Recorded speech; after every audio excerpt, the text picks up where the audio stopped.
And whereas the Mediation Committee in its report proposed an increase in the allocation of counties by a total of 3.3025 billion. Bunge la Taifa lajadiliwa kwenye Seneti, huku maseneta wakitangaza mpango kurekebisha katiba kujipa mamlaka zaidi. Amekufa wakati anataka hii nchi ipate amani. Amekufa wakati anataka Al-Shabaab waishi. Idara ya usalama onyesha umma maiti za watendo wa Al-Shabaab waliouawa katika kaunti ya Lamu hapo jana. Hii kazi ambayo mimi nafanya hivi sasa haiendani na ile ambayo nilisomea shuleni. Manake mimi nikitoka shule nilisoma mambo ya accounts kati 1 kati 2. The buck stops with the Ministry of Education. Kwenye makala ya elimu na taaluma, wasomi wasema mitaala ya masomo ya humu nchini inatoa masomo yasiyo na umuhimu maishani. Na michezoni, Kenya kwa mwenyeji wa mashindano ya kupiga makasia ya barani mwezi wa Novemba.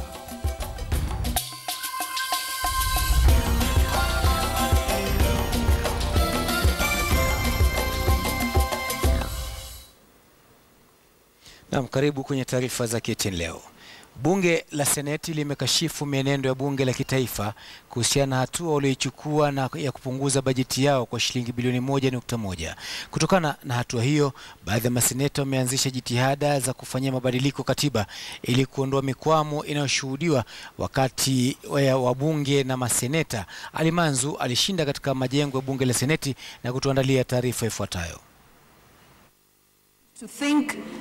Ni kikao maalum kilichoitishwa kujadili mapungufu ya fedha za matumizi katika bunge la Seneti, hasa baada ya bunge la taifa kusomewa makadirio ya matumizi ya fedha wiki jana na kubaini Seneti imepunjwa fedha za shughuli zake kinyume na maafikiano ya hapo awali. Katika kikao hicho, ili kupunguza migongano na majukumu ya ubabe unaoshuhudiwa mara kwa mara baina ya wabunge na maseneta, katika kikao hicho, ili kupunguza migongano ya majukumu na ubabe unaoshuhudiwa kila mara baina ya wabunge na maseneta, wito wa marekebisho ya katiba ulitolewa na baadhi ya maseneta. It has come now a time where we need to take this to the people. And the only way we can take it to the people is through a referendum. Mr. Speaker, we have no choice but to go to referendum so the people, we will iron out these differences we have. We set it clearly, the mandates of both houses. We knew, Mr. Speaker, that money was little. Yes, we knew, but we said that a journey of 1,000 miles must start with one step. Ni baadhi ya mapendekezo ambayo yamechochewa zaidi na hatua ya bunge kupunguza fedha zilizotengewa idara za mahakama, tume ya kuratibu mishahara yani SRC, na hata bunge la Seneti ambalo limepunguziwa shilingi bilioni 1.1, huku maseneta kwa pamoja wakilaumu serikali ya Jubilee na wabunge kwa ujumla. There is a very good saying, Mr. Speaker, that when you say a dog barking, don't concentrate on the dog, look for its owner. Musimi and Duale have owners, Mr. Speaker. But it must be clear that we always have to register our voice to the processes that are going on in this country. And I also think, Mr. Speaker, that many members of the National Assembly still have hang-ups or hangovers of the old constitution and how we used to run this country. They have not accepted that we have a new constitution. Wakati huo huo, bunge la Seneti lilifadhaishwa na hatua ya bunge kuutupilia mbali uteuzi wa Monica Juma katika kikao chao wiki jana. Ingawa baadhi ya wabunge wameitetea hatua hiyo, hapo maseneta walidai bunge lilivuka mipaka kwa kuzingatia tofauti za kibinafsi. If you want to know how these guys have gone drunk, you should have watched the debate in the House on Monica Juma. I was disturbed, Mr. Speaker. Even when Duale purported to move a motion to amend the motion, you could see that his body language was not in it. Mtu ambaye anakataliwa na bunge na 90%, kwa hakika huyo hatoshi kabisa na hafai kuweko, na kuna sababu zilizoko. And I want Kenyans to understand what they are saying. All members of National Assembly are corrupt. This lady is a professional. This one is doing that. Nobody is against the professionalism. But now let her discharge what she's supposed to do. Ni utata unaoendelea kutokota, ikitazamiwa kuwa bajeti ya kipindi hiki tayari ishapitishwa ikiwa na mapungufu hayo ambayo yataathiri utendakazi wa bunge la Seneti. huku bunge la Seneti likilalamikia kupunguzwa kwa bajeti yake kwa zaidi ya shilingi bilioni 1. Kilichosalia sasa ni baadhi ya maazimio yao ambao wamesema kwamba huenda wakalazimika kufanya mabadiliko katika katiba, mabadiliko ambayo tayari yanaonekana huenda yakachukua muda ili kufanyika. Ali Manzu, nje ya majengo ya bunge, Nairobi. Naam, ni malumbano hayo na mivutano kati ya bunge la Seneti na bunge la kitaifa ndio yanatufikisha katika sehemu ya kauli yako, ambapo leo tunakuuliza kwamba je, ipo haja ya Seneti kupewa mamlaka zaidi ili kusimamia bunge la taifa? Naam, ipo haja ya Seneti kupewa mamlaka zaidi ili kusimamia bunge la kitaifa. Kufanikisha sehemu ya kauli yako, unaweza kutuma arafa ujumbe mfupi kupitia 22155 22155 ukianza na ndio au la na maelezo mafupi, na mwisho wa taarifa zetu basi mtapata fursa kupitia baadhi ya arafa ambazo mtakuwa mmeziwasilisha hapa studioni. Na vile vile unaweza kuwasiliana nami kupitia mtandao wa Twitter @darueshdaru au vile vile unaweza kuwasiliana nami kupitia @KTN Kenya. Naam, kando na hayo, afisa mmoja wa kijeshi aliyefariki baada ya shambulizi Al-Shabaab lilotibuliwa kule Baure, kaunti ya Lamu, amezikwa mapema hii leo hapa jijini Nairobi. Maafisa wa kijeshi aidha ametoa taarifa kwa uso waliohusika katika shambulizi hilo pamoja na miili ya washukiwa hao wa Al-Shabaab kuonyeshwa hadharani huko Lamu. Mwanahabari Hussein Mohamed ametuandalia taarifa ifuatayo. Dua za kumfariji mwenda zake afisa wa jeshi Sajenti Farah Abdi, afisa anayetajwa kuhusika pakubwa katika kutibua shambulizi lililofanyika katika kambi ya jeshi eneo la Baure, kaunti ya Lamu. He had served for 31 years with loyalty and dedication. You can imagine. 31 years yeye ametoa hilo maisha yake yote, tukitoa ile maisha kidogo ya ujana, 31 years akifanyia hii nchi na kuchunga hii nchi kazi. Si mtu amejitolea. He deserves heshima kubwa sana. Ilisha mkubwa yake yenyewe. Waliofika hapa walimtaja kama shujaa na aliyejipa moyo wa imani na tumaini katika kazi yake. Amekufa wakati akitetea hii nchi. Amekufa wakati akitetea wananchi wa hii nchi. Amekufa wakati anataka hii nchi ipate amani. Amekufa wakati anataka Al-Shabaab waishe kwa hii dunia ambao wanatuharibia maisha yetu ile ya kawaida ambayo tunaendelea nayo. Magaidi 11 pamoja na wanajeshi 2 waliuawa hapo jana, huku wengine waliojeruhiwa wakiletwa mjini Nairobi. Now we appeal to members of the public because the Al-Shabaab who attacked Baure KTF camp, some escaped with minor and gunshot wounds. Whoever who resides at Garissa, Wajir, Baure, Mangai, Ishakani, seeing a suspect coming for treatment with gunshot wounds, should report to security agencies for action. Kati ya waliohusika katika operation hiyo ni Lukman Osman Isa maarufu kama Shirwa. Lukman anadaiwa kuwa kamanda mkuu wa Al-Shabaab katika mkoa wa Pwani na pia kutajwa kuhusika katika shambulizi la Mpeketoni ambapo takriban watu 65 waliuawa.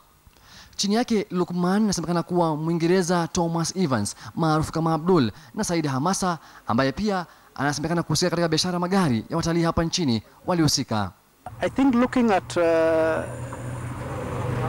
the casualties on the Al-Shabaab side, where you see some whites, certainly those will tell you that these were some of the commanders. Most of the times, some of these guys don't come to the front lines, but this tells you that they wanted to make a big hit. Unfortunately, it didn't happen. So yes, certainly those are commanders that have been neutralized, and it's a big blow to the extremist group. Ni hivi majuzi tu mwezi wa Aprili ambapo zaidi ya watu 150 waliuawa kule Garissa kufuatia shambulizi la magaidi. Huku familia, wapendwa na marafiki wakimpatia buriani ya aina yake mwenda zake mwanajeshi Farah Abdi, wadadisi wa masuala ya usalama wanasema kuwa ndio mkoko unaalika maua katika vita dhidi ya ugaidi, hususan kupigana kundi la wanamgambo wa Al-Shabaab. Hussein Mohamed, KTN leo, Nairobi. Naam, tukitoka hapa jijini Nairobi tufulilize moja kwa moja katika kaunti ya Bungoma ambapo juhudi za waandishi wa habari za kutaka kuingia katika hospitali inayozingirwa na utata na mzozo ya Bungoma ziligonga mwamba mapema hii leo wakati wanahabari walipozuiwa na walinzi wa hospitali hiyo kuingia katika hospitali hiyo. Lakini kama anavyoripoti Robert Wanyonyi, baadhi ya wagonjwa wamethibitisha kwamba hali imeanza kuimarika katika hospitali hiyo siku moja tu baada ya huduma duni za hospitali hiyo kuangaziwa na runinga ya KTN. Hivi ndivyo tulivyokaribishwa katika hospitali ya rufaa ya Bungoma hii leo wakati tulipofika kufuatilia jinsi ambavyo mgomo wa madaktari uliolemaza shughuli hapa unavyoendelea kuwadhuru wagonjwa. Hata wewe practically unaona kana comment anything about that? We have had really problems. Juhudi zetu za kumshawishi daktari huyu kuzungumzia swala hili ziliitikiwa na semi zilizojaa kejeli, huku walinzi nao wakituzuia kupiga picha. Hata hivyo, gavana wa Bungoma Kenneth Lusaka, ambaye amewasili nchini kutoka ziara ya kikazi Marekani, alifululiza hadi katika hospitali hiyo huku akitangaza mikakati ya serikali yake kuimarisha sekta ya afya. Kweli ni kwamba tuko na changamoto katika mahospitali health sector katika Kenya mzima. We have challenges. Ile ya muhimu ni tuone kama vile tunaweza kumanage these challenges. Lusaka aliwahakikishia wananchi kuhusu mipango ya serikali yake kuwapa huduma za afya zilizoimarishwa haswa baada ya safari yake nchini Marekani kuwezesha kaunti ya Bungoma kujipatia vifaa vipya na vya kisasa kutumika katika sekta hiyo. We are going to get a renal dialysis machine with the accessories, 2 of them, which will be able to take care of the do we have it? No. We are going to have an electronic cardiogram machine for heart problems, diagnosis. Na huenda kuangaziwa kwa hali ilivyo katika hospitali hiyo kumeanza kuzaa matunda kulingana na wagonjwa kadhaa ambao wamehojiwa hii leo. Kaunti ya Bungoma inahitaji waziri wa afya azingatie afya ya watu wa Bungoma katika hospitali ya Rifaro. Leo nimekuja hapa hospitali, nimeona huduma imekuwa sawa sawa. Licha ya washikadau katika sekta ya afya katika kaunti ya Bungoma kunyamazia swala la kudorora kwa huduma katika sekta hiyo, wawakilishi wa wodi wanajitetea wakisema kwamba wao walitekeleza shughuli yao kwa kuwasilisha ripoti kuhusu hali ilivyo katika sekta hiyo. Robert Wanyonyi, KTN leo. Idadi ya Wakenya wanaomaliza masomo ya vyuo vikuu na vile kupata ugumu wa kupata kazi inaendelea kuongezeka humu nchini. Swali kubwa linalojitokeza ni kwamba je, tatizo liko wapi la ukosefu wa kazi au ni viwango vya kisomo vinavyotolewa humu nchini ndivyo visivyoridhisha na hivyo basi kuwanyima wanafunzi fursa ya kufungamana na mahitaji ya kazi? Wasomi wanasema kwamba mitaala ya masomo humu nchini imepitwa na wakati na hivyo basi inafaa kufanywa marekebisho ili kuweza kufungamana na mahitaji ya taifa. Ndilo swala ambalo tuliangazia hii leo katika makala yetu ya elimu na taaluma naye Elvis Kosgei.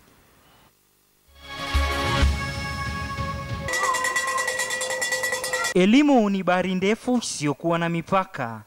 Ufunguo muhimu unaofuata taratibu mahsusi, huku malengo yake makuu yakiwa kufanikisha azma ya waliojisajili kusoma ili wafaidi matunda ya jasho lao. Ufunguo ambao unahitaji mtaala mahsusi unaokwenda na wakati. Mtaala ambao unapaswa kutathmini ubora katika nyanja mbalimbali. Ni takriban miaka 13 tangu kuhakikiwa kwa mtaala wa mfumo wa 844. Mtaala ambao ulilenga kuboresha sekta ya elimu. Mtaala ambao wahakiki wake walilenga kuwapunguzia wanafunzi mzigo wa kujitwika majukumu mengi. Mtaala ambao marekebisho yake yamegeuka kuwa kitendawili. Ndiposa tulizama shuleni ili kuyajibu maswali chungu nzima yaliyosheheni kwenye sekta na taasisi za elimu. Nilitaka kujua endapo kuondolewa kwa masomo katika silabasi yaliyofanikisha utendi yana athari gani hasa kwa wanafunzi waliopania kunoa makali yao katika nyanja mbalimbali.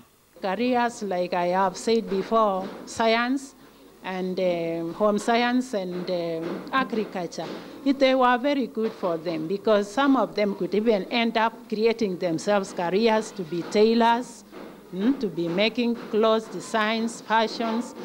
Others also could be using the same talent.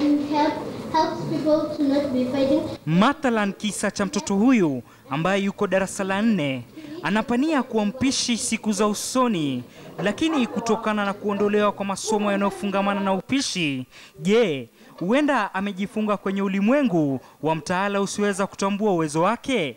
I would like us to be taught how to cook like home science, and when I grow up I want to be a chef.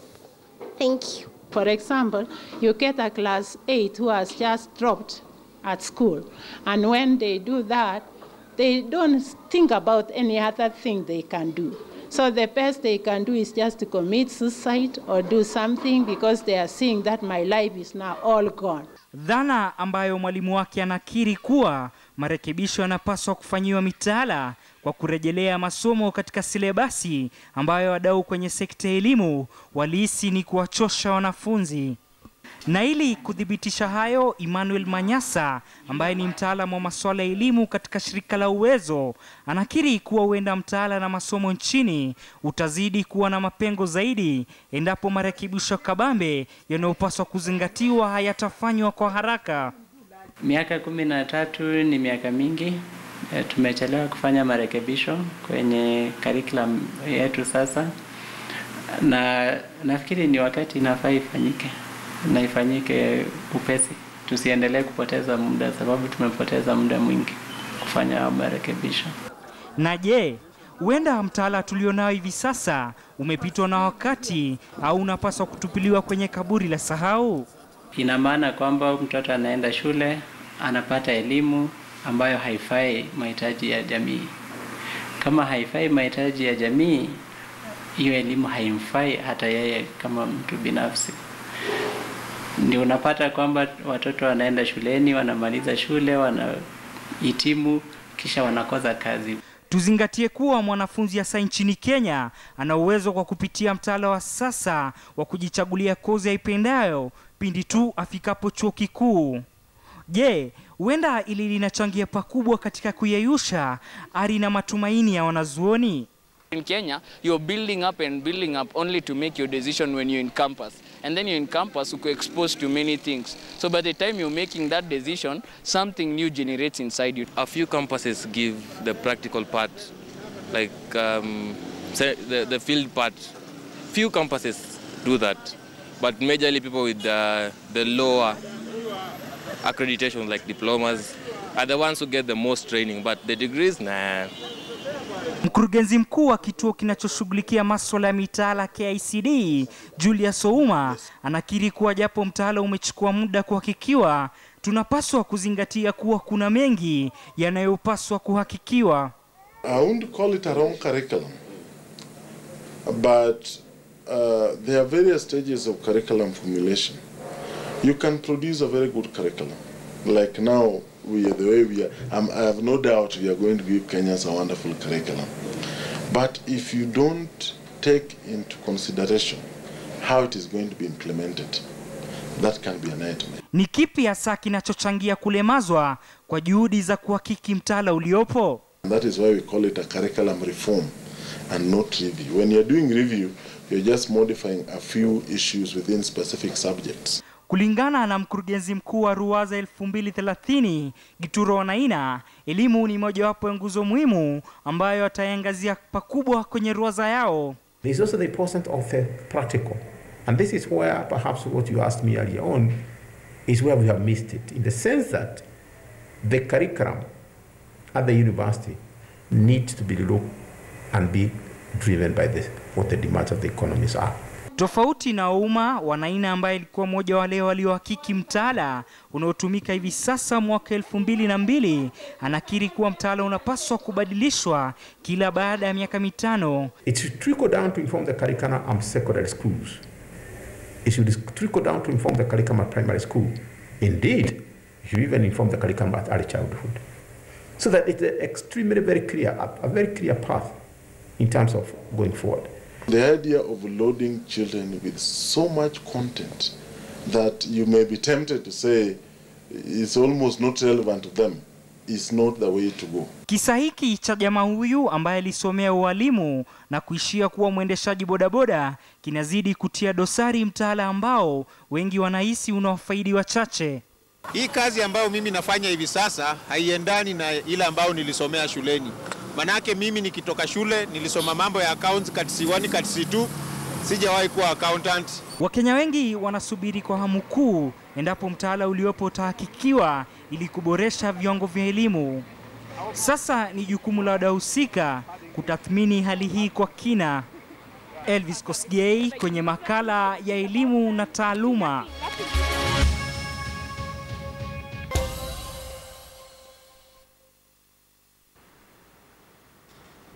Naam, karibu tena kwenye safu ya KTN leo michezo. Kenya imetoa uongozi wa kundi A baada ya kutamba katika michuano ya voliboli ya barani Kenya. Sasa Kenya itachuana na Cameroon siku ya Jumatano baada ya kulaza Botswana kwa seti 3-0. Hii leo Kenya iliyopigiwa upatu kuhifadhi taji hili litakaloandaliwa papa hapa nchini ilitamba dhidi ya Botswana huku ikitoa ushindi wa alama 25-19 katika seti ya ufunguzi. Malkia wa Kenya wanaongoza na kocha David Lungaho licha ya kutoa seti ya pili kwa alama 25-12 kabla ya kuhitimisha ushindi huo kwa kutoa seti ya tatu na ya mwisho kwa alama 25-18.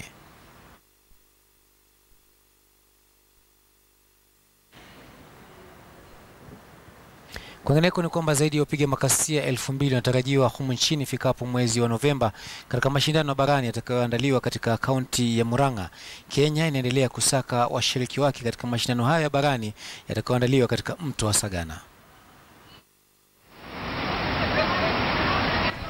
Kenya itakuwa mwenyeji wa mashindano ya kupiga makasia haya barani mwezi wa Novemba. Mashindano haya yataandaliwa katika mto wa Sagana, kaunti ya Murang'a. Washiriki 2000 wanatarajiwa kushiriki katika mashindano hayo. Nchi imeshiriki katika mkombo wa Olimpiki mara 2 katika mashindano hayo, japo washikadau wa mchezo huo wanahisi kwamba kidogo serikali haijatilia maanani mchezo huo. But we are still classified as a minority sport because we cannot be compared with football or volleyball. But to tell you, give you a small example, football has never qualified from Kenya for the Olympic Games. But we have qualified in rowing in 2 Olympic Games, 2004 and 2008. Washiriki 20 walikuwa katika kinyang'anyiro cha kufuzu kwa mashindano haya barani na wanasema licha kutengwa wapo tayari kutoa upinzani mkali katika mashindano hayo.